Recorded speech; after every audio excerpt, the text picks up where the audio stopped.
Welcome to our tutorial on how to copy your profile link on Instagram, updated for 2021. Follow these simple steps to easily share your Instagram profile with others.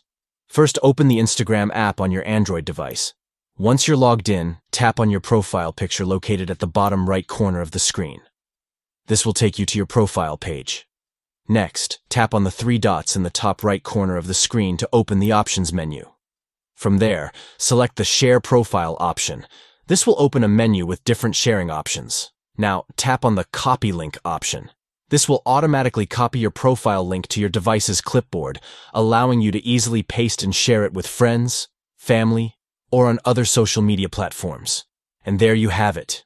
You've successfully copied your Instagram profile link and can now share it with anyone you'd like. Remember, keeping your profile link handy makes it easier for others to find and follow you on Instagram. So don't hesitate to share your profile link and connect with more people on the platform. Thank you for watching our tutorial. If you found this video helpful, be sure to give it a thumbs up and subscribe to our channel for more useful tips and tricks.